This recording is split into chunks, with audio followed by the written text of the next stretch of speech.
স্বর্ণটা আসলে মানুষ গহনা অর্নামেন্ট হিসেবেও ইউজ করে, আবার অ্যাসেট হিসেবেও ইউজ করে। তবে আমার এই ২ টা অ্যাসেটের মধ্যে একটা কিন্তু ভালো লাগে। সেটি আমি আপনাদেরকে শেয়ার করতে চাই।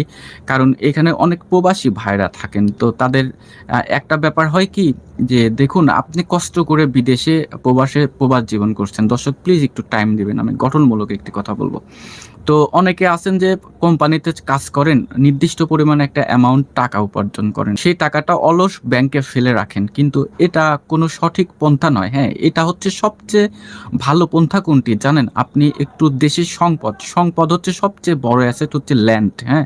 বৈধ ল্যান্ড একটু কিনে ফেলে রাখবেন। ল্যান্ড কিনে রাখলে কি হয়? বাংলাদেশের অনেক পপুলেশন হাই। বাংলাদেশের সবচেয়ে বড় সংকট আর সবচেয়ে যেটা বড় সংকটে থাকে সেটা সবচেয়ে বড় বিজনেস হয় সেখানে। হ্যাঁ? তো আপনি দেখা যাচ্ছে বছরে এই সম্পদের দাম অনেক বৃদ্ধি পাচ্ছে।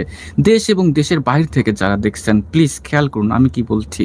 আপনি জব করছেন আপনার কিছু টাকা আছে। আপনি অলস ব্যাংকে ফেলে রেখেছেন। কিন্তু সেই টাকাটা ব্যাংকে ফেলে না রেখে আপনি ল্যান্ড কিনুন। এটি একটি বিরাট আপনার উপকারে আসবে যে আপনি ২০ বছর ধরে বেতন পাচ্ছেন যে মাসে ৳১,০০,০০০ করে। আপনি কিছু দিন টাকা জমিয়ে একটা ল্যান্ড কিনুন। দেখুন সেই ল্যান্ডটা একসময় দাম বাড়তে এমন হবে যে ওই টাকা দিয়ে ৫ বছরকে আপনি ভাগ দিবেন, দেখবেন আপনার বেতনের চেয়ে বেশি টাকা আয় হয়েছে। দর্শক লিগ্যাল পথে স্বর্ণের চাইতে এই ল্যান্ড বিষয়টা বিজনেসটা অনেক ভালো একটি। দর্শকদের উদ্দেশ্যে আমার ব্যক্তিগত ফিডব্যাক।